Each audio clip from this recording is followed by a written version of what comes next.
할렐루야. 하나님의 은혜가 이 시간 우리들 모두에게 임하기를 주님의 이름으로 축원합니다. 오늘 말씀의 제목 한번 따라 하실까요? 나는 행복한 사람일까요? 예, 맞습니다. 자기가 자기한테 하니까 좀 어색하죠. 이거 원래 둘이서 하는 건데 옆 사람 왼수가 앉아서도 한번 보시면서 한번 물어보세요. 나는 행복한 사람일까요? 예, 맞습니다. 네, 여기 보니까 부부가 한 줄에 앉았거든요. 쳐다를 안 봐. 그런 것 같아. 내가 널 만나서 평생 왼수같이 지내는데 뭔 그런 것 같아요. 나는 행복한 사람일까요? 네, 맞습니다. 여러분들 오늘 설교를 다 들은 다음에 지금 처음에는 나는 행복한 사람일까요? 하고 네, 맞습니다. 답이 나올 때까지 1, 2초가 망설여졌다고 한다면 오늘 설교를 마치는 순간에는 그 답이 0.1초 내로 나오게 되는 그런 가정이 되시기를 주님의 이름으로 축원합니다. 지난 주일은 부활주일이었고요. 오늘은 부활절 제2주라 그럽니다. 좀 감각 있는 사람들은 느낌이 있었을 텐데 통상 교회 달력 중에 성령 강림절이 있고 또 주님이 나타나셨다는 주현절이 있는데 이런 절기 후에 그 다음 주일은 성령 강림절 후 일주, 이렇게 후라는 단어를 붙여요. 그런데 부활주일은 성령 강림이 오기까지 한 4, 5주 가거든요. 그때는 부활절 후 일주라고 안 하고 부활절 2주, 부활절 3주 이렇게 가요. 이건 뭘 의미하냐면 부활은 현재적 사건이어야 된다는 겁니다. 부활은 과거의 사건이 아니라 현재적 사건이어야 된다라고 하는 것을 강조하고 있는 것입니다. 그래서 비록 부활주일이 지난주에 끝났지만 부활의 그 감격과 그리고 부활적인 사고방식을 가지고 부활스럽게 살아가는 것은 오늘도 있어야 된다. 그래서 매 주일날 예배 드리는 이 주일 성수는 유대교 전통이 아닙니다. 기독교의 전통인데 그러면 굳이 왜 그들이 말하는 일요일날 주일로 삼았느냐? 주님의 부활이 일요일날 아침에 일어났기 때문에 그런 것입니다. 그래서 주일날 교회 오실 때마다 나 주일 지킨다 이런 생각도 하셔야 되지만 나는 부활을 맞이하러 간다. 그런 믿음 가지고 예배에 참여하면 좋을 것 같습니다. 자, 부활스럽게 그럼 산다는 게 뭘까? 분야가 굉장히 많아요. 적극적으로 살아야 된다, 긍정적으로 그런 것도 있겠지만 오늘은 저는 부활스럽게 사는 삶, 행복한 자의 삶을 사는 거다라는 것으로 부활과 행복을 연결시켜서 말씀을 나누고자 합니다. 제가 만들어낸 범위가 아니라 성경이 말해주는 것을 여러분께 전하는 것뿐입니다. 오늘 말씀을 들으면서 부활스럽게 사는 거가 내가 행복한 사람이라는 행복감을 갖고 사는 거구나 그렇게 여기셔서 앞으로도 그렇게 행복한 마음을 가지고 살면 그게 곧 부활스럽게 사는 것이다라는 거 잊지 않기를 바랍니다. 제가 87년도 11월 첫째 주에 강원도 정선의 수감리라고 아주 산골 마을, 해발이 600m고 동네에 한 50포 또 저쪽 골짜기에 10포 뭐 이렇게 해가지고 한 6, 70가구가 사는 데에 교회를 개척했습니다. 아시다시피 저는 도시에서 주로 자라고 도시의 생활을 했기 때문에 시골 생활이 익숙지 않았습니다. 모든 것이 불편했습니다. 여러분들 예를 들자면 사람이 가장 매일 해야 되는 게 뭐냐면 화장실 가는 거, 먹는 거잖아요. 의식주잖아요. 근데 부엌이 뭐 이렇게 원룸 같은데 싱크대 있고 그게 아니라 그냥 옛날 시골 전형 시골집 생각하시면 돼요. 옛날에 시골에 보면 그 군불 떼는 데 있잖아요. 거기에 주방에 진흙으로 만든 이 대가 있고 군불 떼는 데 있고 그 문 하나 쪽문이 있어요. 그 문 열면 방으로 들어가요. 그리고 옆에서 들어가는 문이 또 두 군데 있었고 그렇게 된 구조예요. 근데 제가 외아들로 자라서 아주 귀하게 자랐어요. 정말 우리 아버지한테 정말 어머니한테 땀 한 대 안 맞고 여러분들 저 잘 보셔야 돼요. 그렇게 자랐기 때문에 뭘 해먹을 줄 모르는 거예요. 그 부엌 시스템도 그런 데다가 뭐 해먹을지도 모르지. 시장을 일단 못 봐요. 그러니까 매일 먹는 게 설교 준비하는 것보다 더 힘들었어요. 아무튼 그랬고, 화장실도 되게 이제 지금은 거의 뭐 집에 있잖아요. 그 다음에 아니면 그 옛날에는 좀 마당이 있다든지. 근데 거기는 그 옛날에 옛날이라서 공동 화장실이야. 서너 집이 같이 쓰는데 그것도 뭐 이게 시멘트로 딱 벽돌로 만든 게 아니라 널판으로 만든 거예요. 그리고 깔판도 널판으로 이렇게 돼서 앉다가 야차하면 중심 못 잡으면 뒤로 벌렁 넘어져. 진짜예요. 이게 껐덕껐덕 그래가지고. 그런 데 있었습니다. 수돗물이 어딨냐? 집안에 있는 게 아니라 거기서 한 20m 떨어진 샘가가 수돗물이에요. 그래서 거기서 주전자에다 받아다 놓고 먹든지, 씻거나 머리 감을 때는 이제 거기 가서 하는 거예요. 근데 제가 가자 11월 달이었기 때문에 무척 추워지기 시작하는데 추위도 견디기가 힘들 정도예요. 그래서 거기 샘가에서 머리를 감고 그 20m를 훅 뛰어가지고 방 안에 딱 들어오면요, 믿거나 말거나 하는데 머리카락이 얼어요. 경험해 본지 모르겠지만 드문 경험이에요. 머리카락이 얼어요. 그 다음에 이렇게 뭐 얘기하면 사람이 콧물이 추우면 콧물이 좀 나잖아요. 그래서 이렇게 하잖아요. 그러면 코가 딱 늘어붙어요. 진짜예요. 그 순간 내 살이 그렇게 늘어붙으니까 굉장히 당황되더라고요, 사람이요. 예. 이렇게 하니까 모든 생활이 불편했어요. 잠자는 거, 뭐 먹는 거, 화장실 가는 거, 물 쓰는 거 뭐 다 불편해요. 그런데 희한하게 행복했어요. 정말 희한하게 행복했어요. 저는 지금도 잊지 않아요. 교회를 개척하고 주보를 하려면 정선에 가서 주보를 복사기가 없으니까 거기 가서 그 교회, 큰 교회 가서 이제 해가지고 오는데, 첫 번째 주보를 만들고 버스를 타고 교회로 다시 돌아올 때 그 감격 너무 행복했어요. 잊을 수가 없습니다. 또 교회 전화기가 하나 놔야 된다는데, 그 당시 옛날 분들 기억하실지 모르지만 그 당시에 집에 전화 놀리면 보증금을 냈었어요. 기억나세요? 그때 당시 17만 원, 10만 원, 그 당시 돈은 좀 비쌌어요. 그 이제 보증금을 샀는데 정선에 있는 그 교회 장로님한테, 그 사찰관 장로님 같은 사무 보는 장로님한테 여쭤서 그 전화구가 알아서 거기서 이제 해가지고 왔더니, 그래서 이렇게 놨다든지, 전사님 전화기는 있어요? 그래요. 그래서 돈 끌어모아서 보증금 내고 전화기 없이 신청만 해놓은 거예요. 3, 4일 뒤에 온다는데. 그렇지 않아도 그것이 좀 걱정이라 했더니, 우리 교회 안 쓰는 전화기 있는지 모르니까 한번 찾아보겠다 했는데, 왜 하얀색 전화기가 플라스틱이 오래되면 누리끼래지잖아요. 그 전화기 버튼식을 주셨어요. 근데 그걸 가져와서 그 때가, 버튼 그 끝에 군데군데가 막 때가 들어가 있는 거잖아요. 그걸 막 닦으면서 그렇게 행복했어요. 진짜예요. 지금 생각은 미쳤나 봐. 제 이름으로 재산 1호가 뭐였냐면 그 전화기였어요. 그리고 제 마음이 행복했던 것은 뭐냐면, 제가 4년 동안 학교 다니면서 너무 어려웠는데 하나님이 정말 매 학기마다 이렇게 저렇게 기적적으로 등록금을 대주시기도 하고 연결시켜 주시기도 하고 뭐 이랬어요. 그래서 일말에 그 주신 은혜에 내가 조금이라도 목회하면서 이게 보답해 드리는 거 아니겠나, 그런 생각에 행복했어요. 그리고 또 잊을만 하면 한 번씩 하나님이 정말 기적적인 역사를, 눈뜨고 기적을 보는 거예요.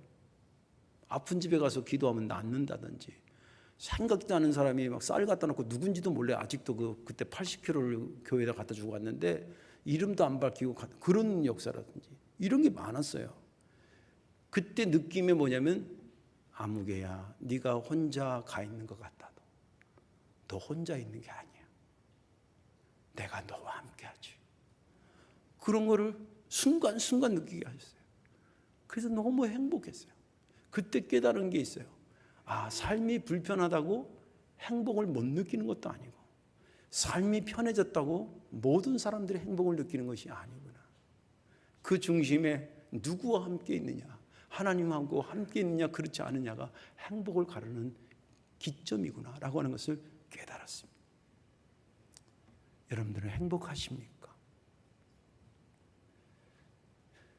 네, 맞습니다라는 대답이 속히 나오는 저와 여러분들 되기를 주의 이름으로 축원합니다. 오늘 본문에 있는 말씀은 모세가 자기에게 주어진 40년 사역을 다 마치고 이제 마지막 잠시 후면 떠나가야 될 이스라엘 백성들, 마치 시집 보내는 딸에게 바리바리 싸주는 어머니의 심정으로, 또 군대 가는 아들을 이렇게 저렇게 격려하고 위로해 주는 아버지의 심정으로 한 말씀이 이 신명기 고별 설교예요. 그래서 고별 설교가 다 끝난 다음에 마지막 막 축복해 주는 거예요. 지파별로도 해주고 이스라엘 전체에게도 축복하며 용기를 주는 말씀 중에 한 부분이 오늘 읽은 본문입니다. 여기 이렇게 기록되어 있어요. 여수르나 하나님 같은 분이 세상 없어.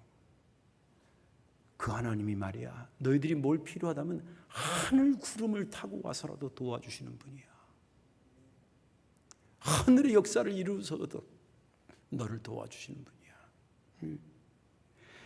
그분은 네가 필요할 때, 네가 어딘가 피해야 될 때 너의 피난처가 되어 주셨고, 네 삶에 내 아래, 여기 오늘 본문에는 아래 주의 팔이, 그의 영원하신 팔이 내 아래에 있도다. 내 아래에 있다는 게 뭐냐면 이렇게 이해하시면 됩니다. 사람은 밑에서 받쳐주는 힘이 있어야 앉아있는 거예요. 여러분들 앉아있는 의자가 밑 힘이에요. 그걸 의심 없이 받아들이는 것이 밑 힘이 변천돼서 어원적으로 밑음이 된 거예요.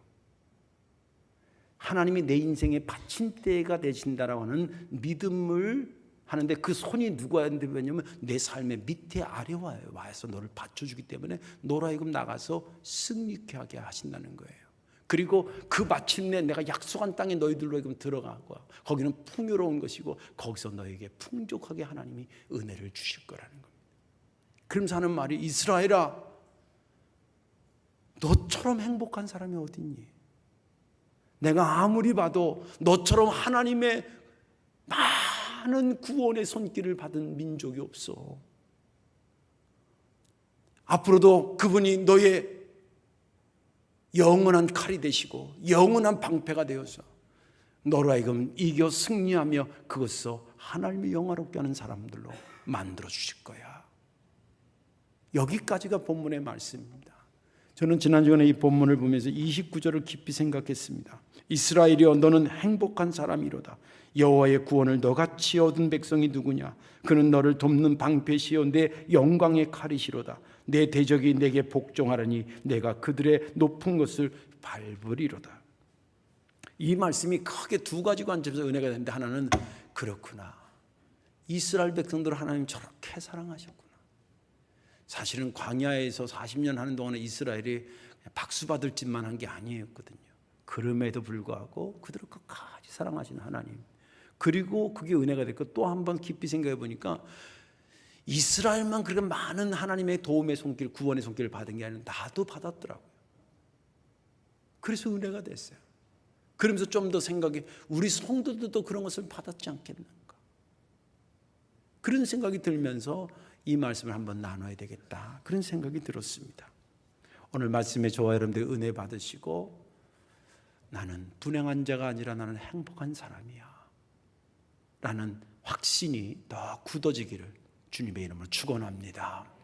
자, 그렇다면 모세는 무엇을 근거로 이스라엘을 행복한 자라고 말했을까? 제가 설교 준비하면서 이 설교는 어떤 사람에 의해서는 튕겨져 나오는 설교가 될 수 있고 반발을 일으키는 설교가 될 수도 있겠구나, 그런 불안감이 좀 있었습니다. 그게 뭐냐면, 아니 나는 지금 내 코가 석자인데, 자식 새끼 말 지질이 안 듣는데, 남편 아유 꼴도 배기 싫은데, 그 상황에 지금 와서 주일날 앉아있는데, 대체 저 목사님은 무슨 근거로 나한테 행복한 자라고 막 그렇게 반감이 팍 들 수도 있습니다.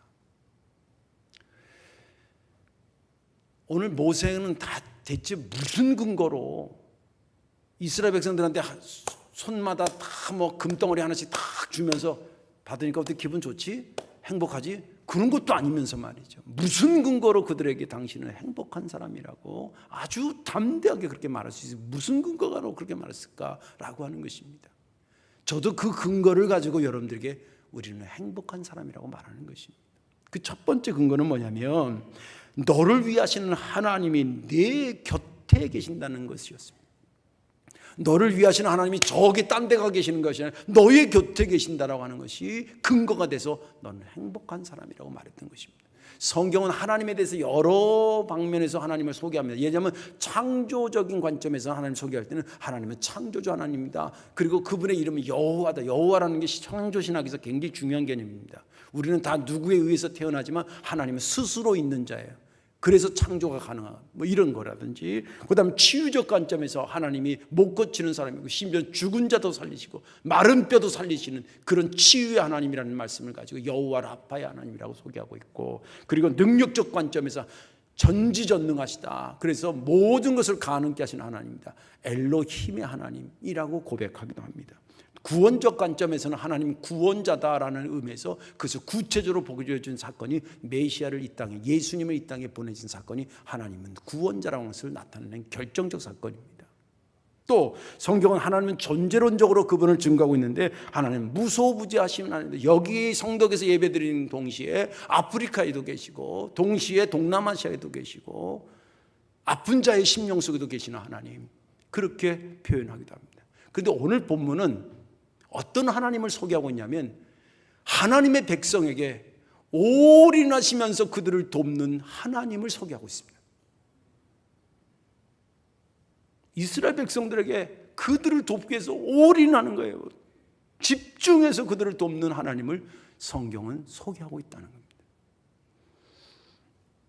그것을 어떻게 할 수 있냐면 오늘 본문에 보면 하나님이 이스라엘 백성들을 부르는 이름에 2번 나오고, 그리고 너라는, 당신과의 관계 속에서 말하는 너라는 단어를 11번이나 쓰고 있습니다. 이걸 보면 하나님이 멀리 계신 분이 아니라 도우시려고 곁에 있다라고 하는 것을 절절히 느끼게 됩니다. 예를 들면 두 번의 이름을 불렀다는 것 중에 여수르나 이런 말이 있어요. 1절에 우리가 26절에 여수르나 이렇게 읽었잖아요. 이건 온전하고 의로운 자다, 그런 뜻입니다. 근데 이 호칭은 이스라엘에 대한 호칭인데, 그럼 어떤 거냐면 애칭입니다. 사랑스러워서 하는 겁니다. 어떤 분이 부지런히 가요. 아유, 어디 가세요? 아유, 집에 가야 돼, 집에. 왜요? 왜? 아유, 우리 똥강아지들 만나야지. 알고 보니까 똥강아지가 손주예요. 손주를 왜 똥강아지라고 그러냐? 귀엽고 사랑스러워서 그렇게 부르는 거예요. 마치 그런 것처럼 하나님께서 벌써 부르는 호칭을 이스라엘을 부를 때에 여수르나 이렇게 불렀다는 거예요. 친근감이 벌써 느껴지죠? 그리고 너라는 단어를 11번 썼다 그랬잖아요. 이 너라는 것도요, 관계 언어죠. 2인칭이니까 누가 1인칭이 있어야 돼, 그죠? 내가 야 너랑 같이 먹기로 했을 때 나와 너와의 관계를 얘기하는 겁니다. 혹은 야 너 그때 너 친구가 연락 온다 그러지 않았어요? 그때 너는 그 친구와 그 사람의 관계를 얘기합니다. 그런데 오늘 본문에 나와 있는 너는 다 누구랑 관계되냐면 모세와 이스라엘 백성들의 관계 속에서 말하는 게 아니라 하나님과 이스라엘의 관계 속에서 그분이 너를 지목하고 있다는 것을 계속 강조하기 위해서 말해주고 있습니다. 예를 들면 26절에 너를 도와주시는데, 누가 도와주는, 내가 돕는 게 아니라 하나님이 너를 도와주는 때에 너라는 거예요. 27절에 네가 피난당하고 피해될 때 너의 초소가 되신다는 거예요. 누가? 하나님이. 또 네가 네 인생 살아야 되는데 너를 받쳐줘야 되는데 누가 너를 받쳐주냐? 하나님의 손이 너를 받쳐줄 때 네 아래에 그렇게 되어 있습니다. 또 27절 끝에 보면 내 앞에 대적을 하나님이 무찌르는, 이 말은 무슨 말이냐면 그냥 대적이기 때문에 하는 게 아니라 너를 괴롭히는 대적이기 때문에 하나님이 너를 그들로 하여금 이기게 하신다는 거예요. 또 29절에 너는 행복한 사람이다. 밑도 끝도 없이 행복한 사람이 아니라 하나님이 너를 도와주시니까 너는 행복한 사람. 하나님과 관계되어 있기 때문에 네가 행복한 사람이에요. 또 너를 돕는 방패가 되신 하나님, 너를 막아주시는 그분이 하나님 때 너예요.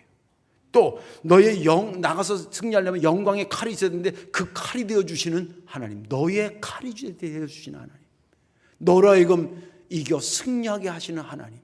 여기서 너를 지금 계속 얘기하는데 그 너가 어떤 너냐면 하나님과 관계된 너를 얘기하고 있다는 거예요. 종합해서 보면 오늘 본문에 소개되는 하나님은 이스라엘 백성들에게 온통 올인하며 사랑하고 베푸시고 도우시는 하나님으로 표현되고 있습니다. 자, 이제 잘 들으세요. 하나님이 여기 이스라엘 백성이 있는데 막 올인해서 그들을 돌보고 하는 그런 것이 하나님의 시선의 관점이라 보십시다. 근데 이걸 180도로 돌려보면 지금 하나님의 사랑을 받고 있는 이스라엘 백성의 입장이 돼요. 그런 하나님의 올인하며 도와주시는 하나님의 입장을 받는 이스라엘 백성들이 불행한 사람입니까? 행복한 사람입니까? 행복한 사람인 거예요. 행복한 사람이에요. 이 모세는요, 이 판단을 내릴 수 있는 그 지금 수십만 명, 200만이라고도 추정하기도 하는데 그 어마어마한 이스라엘 백성 중에서 가장 출애굽에 대해서 정확한 해석을 내릴 수 있는 사람이 모세였습니다. 왜 그러냐면 출애굽의 첫 번째 하나님께서 하신다는 이야기를 누구랑 하나님이 처음 얘기해 주냐면 인간한테는 모세한테 얘기를 해줬어요. 아시죠? 모세를 불러서 신발 벗으라 그러더니 내가 이스라엘 백성 구원해야겠다. 못 갑니다. 가야 돼. 아우 힘든데요. 가야 돼. 말이 못하는데요. 말 잘 못하는데요. 네 형이 있잖아. 능력 없는데요. 지팡이 내가 줄게. 그거 아시죠? 그래서 모세가 그 얘기를 듣고 이스라엘 백성은 아직 모세가 올 거라는 생각도 못하고 있을 때에 모세는 벌써 출애굽의 이야기를 들어요. 그리고 그 말씀대로 가서 바로와 막 경쟁을 해가지고 10가지 재앙을 해서 그들을 이끌어냅니다. 구름 기둥과 불 기둥이 인도하는 거 하나님이 돌보신 거 다 모세는 목격했고 홍해를 가르는 거 당신이 지팡이를 켜서 자기 능력으로 한 건 아니지만 그 하나님이 하라는 대로 해서 홍해도 건너고 그걸 봤던 사람이에요. 직접 한 사람이에요. 광야에서 만나를 내려주는 거 구해서 내려오게 한 사람이고 반석을 쳐서 물을 나오게 한 거 그 중심에 누가 있으면 모세가 있던 사람이에요. 그가 40년 동안 이스라엘 사람들을 쫙 본 거예요. 어떻게 보면 정확히 40년 넘죠. 그걸 쭉 봐온 사람이에요. 여러분들 한 분야에서 40년 그 일을 했다고 생각해 보세요. 그러면 인정해 주셔야 됩니다. 네. 교사면 교사로서 인정해 주고 벌써 한 30년만 넘으면 벌써 그 분야의 전문가가 되어 있는 거예요. 뭔가 다른 게 있어요. 지금 이 출애굽에 대해서 전문가는 누구냐면 모세였습니다. 그가 말하기를 40년 동안 자기가 지켜보니까 하나님이 이스라엘 백성들을 여벌로 생각하지 않더라는 게 아주 집중해서 올인해서 그들을 돌봐주시는 거예요. 그래서 그가 결론적으로 한 게 야, 너희들 진짜 하나님 축복 많이 받은 사람이야. 너희같이 세상에 행복한 사람이 없는 거야 라는 말을 담대하게 할 수 있었고 자신 있게 하죠. 왜? 보고 느낀 게 그거였어요. 그것도 하루 느낀 게 아니라 40년 동안 보고 느낀 거기 때문에 그들에게 그렇게 얘기를 했던 것입니다. 그런데 문제는 모세가 이렇게 이스라엘 백성들을 보면서 너희는 정말 행복한 사람이라고 그렇게 얘기를 했는데 정작 이스라엘 백성들도 그렇게 생각했을까? 아니면 뭔 말을 하고 있는 거예요 저 양반 이라고 생각했을까는 성경에 정확히 기록되어 있지 않습니다. 그래서 알 방법은 없어요. 그런데 중심은 뭐냐면 핵심은 뭐냐면 모세가 내가 40년을 보니 너희들 정말 하나님의 은혜를 많이 받은 백성이야. 그거는 팩트였다는 거예요. 그건 거부할 수 없는 것이라는 거예요. 예. 받아들여야 된다는 거예요. 내 생각에 행복자가 아니라도 받아들여야 된다는 거예요. 왜? 40년 동안 그걸 본 사람이에요. 제가 우리 교회도 연배 있으신 분들 이렇게 이야기 나누고 장로님들 이렇게 하면 보통 우리 교회는 40년, 50년씩 다닌 분들이에요. 그분이 2, 3년 전에 우리 교회 등록한 새신자한테 우리 교회를 소개하면서 만약에 이렇게 얘기를 해봅시다. 아유 집사님 얼마 돼서 잘 모르지만 우리 교회 정말 축복 많이 받은 교회예요. 만약 그렇게 얘기했다면 2, 3년 다니면서 느낀 사람이 에이 무슨 축복 받은 교회야? 이렇게 느낀 거가 옳겠어요? 4, 50년 이 교회를 다니면서 우리 교회 정말 축복 받은 교회예요? 라고 하는 그분의 이야기가 맞겠어요? 그분의 말씀이 훨씬 맞는 거예요. 그러면 새신자가 그 이해가 안 되더라도 이분이 우리 교회는 이렇게 축복을 많이 받은 교회구나. 아 그렇대구나. 그럼 그렇게 믿어야 되겠구나. 그 자기 생각을 바꾸고 그렇게 믿어야 돼요. 제가 목회하면서 어려운 것이 몇 가지가 있어요. 그 중에 하나는 뭐냐면 어떤 집사님 와서 뭐 얘기해서 괴롭고 막 얘기해서 제가 그 집 정황을 잘 알고 상황을 이야기 듣고 쭉 하고 나서 결론이 뭐냐면 집사님 그래도 제가 보면 집사님 하나님 사랑 많이 받은 거예요. 그렇게 딱 얘기하면요 목사 앞에니까 할 수 없이 아멘을 하는데 좀 삐뚤어진 아멘이잖아요. 아멘 요런 아멘.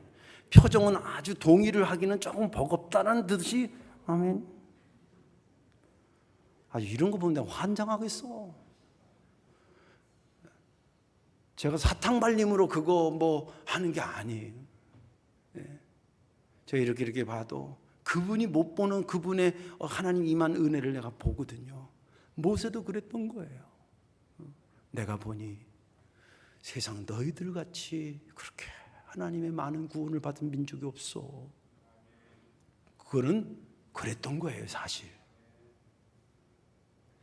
여러분들 오늘 말씀을 들으면서 이거 분명히 새겨놓으십시다.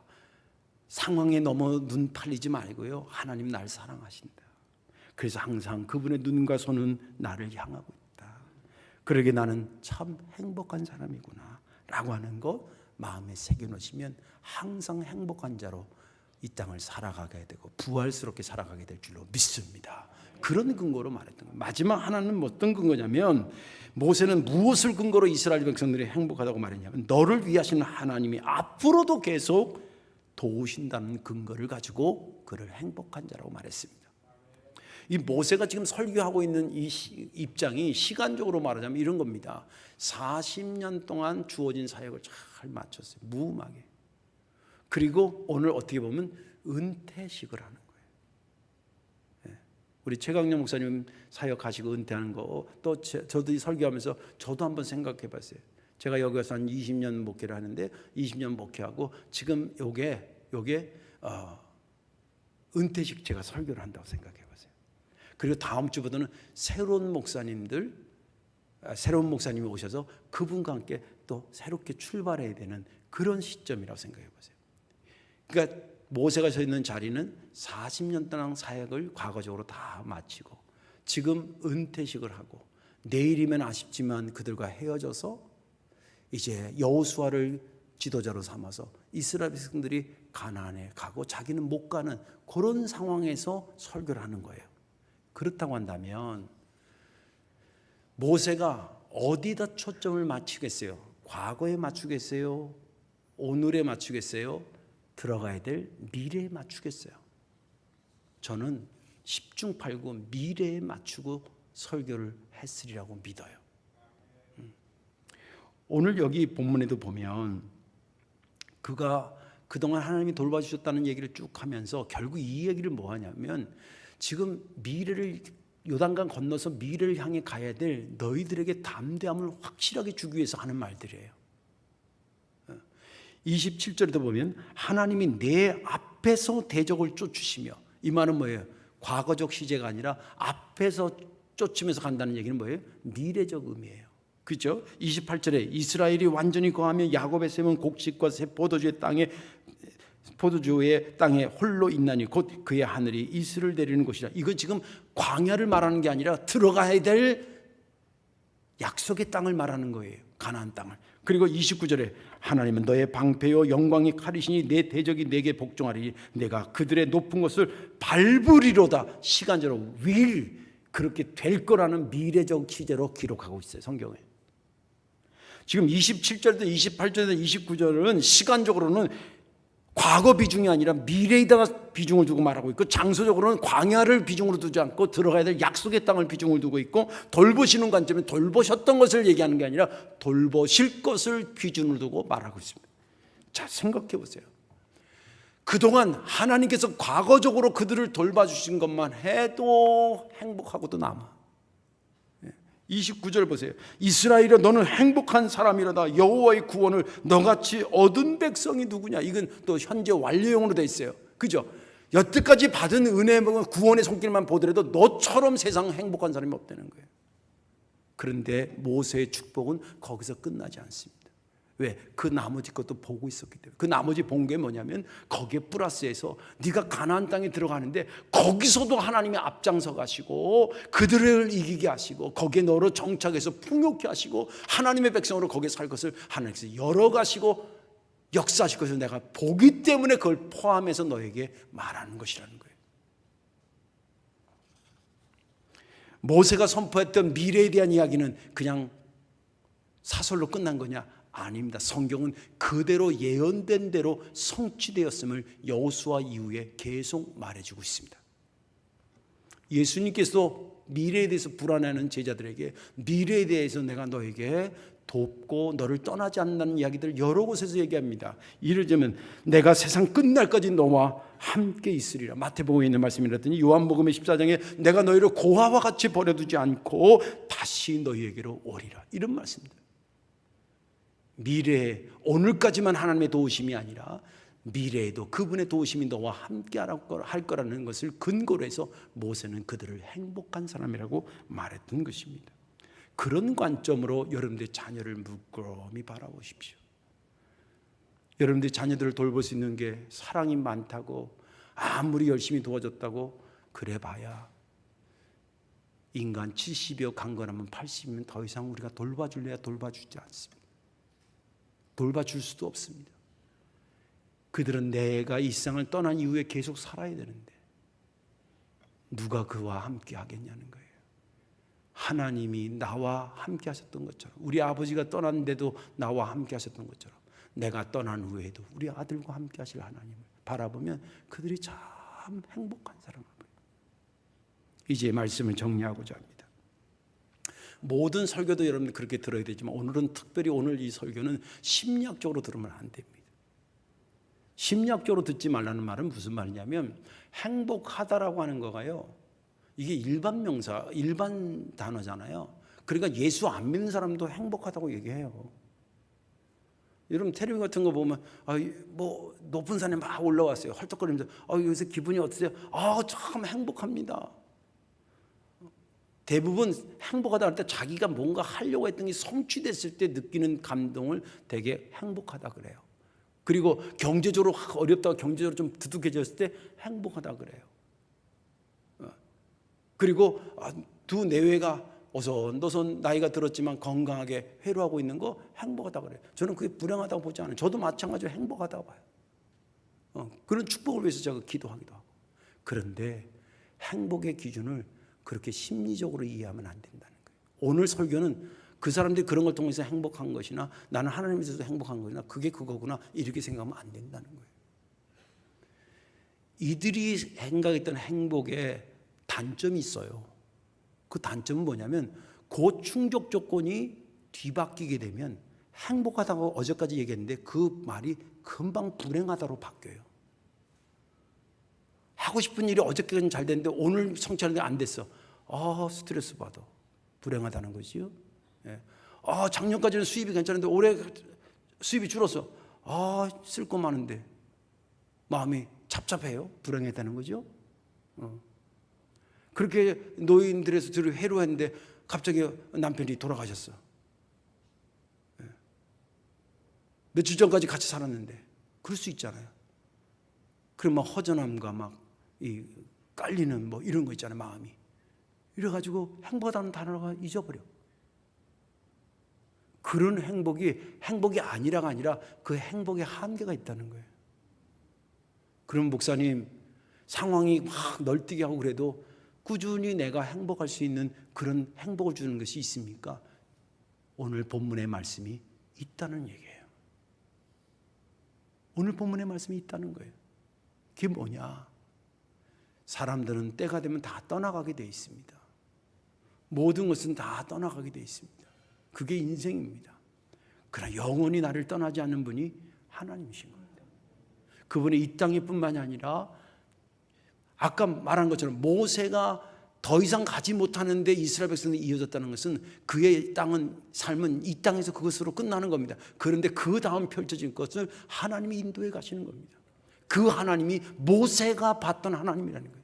내가 이 땅에서 보고 있는 하나님, 내가 이 땅에서 만난 하나님, 얘가 이 땅에서 받은 내게 은혜 주셨던 하나님, 그 하나님이 내 육신이 소멸됐을 때도 사라지지 않고 영원히 나를 돌보시는 하나님으로 존재하시는 그 하나님을 내가 보는 것입니다. 그 하나님은 다 떠나도 그 하나님은 떠나지 않는 하나님입니다. 그분과 함께 사는 게 부활스럽게 사는 겁니다. 그래서 상황이 좀 내려가더라도 그래도 행복하지요. 감사하죠. 성도들만 할 수 있는 겁니다. 하나님이 나와 함께 하시고 영원히 나를 돌보신다는 믿음을 갖고 있는 자만이 할 수 있는 것입니다. 저와 여러분들이 그런 것을 생각하고 확신하며 사는 부활의 사람들, 다 되시기를 주님의 이름으로 축원합니다. 기도하겠습니다. 사랑과 은혜가 많으신 아버지 하나님, 고맙고 감사합니다. 우리에게 영원한 행복이 되게 하시기 위해서 우리와 늘 함께 하시고, 우리 때뿐만 아니라 우리 이후의 시간까지도 나를 돌보시고 인도하실 주님, 그러기에 아버지 하나님, 오늘 내가 불행한 자가 아니라 그런 사랑을 받는 행복한 자라는 사실을 잊지 않고 살게 도와 주옵소서. 얄팍하게 내 수중의 경제적인 측면으로 행복을 가늠하지 않게 도와 주옵시고, 내 수명의 시간을 가지고 행복의 여부를 따지지 않는 그러한 어리석음을 범치 않는 우리가 되게 하사 하나님으로 행복의 기준을 삼고 하나님의 손길에 내 행복의 기준을 두는 그러한 백성들 되게 하여 주옵소서. 예수님의 이름으로 기도하옵나이다. 아멘.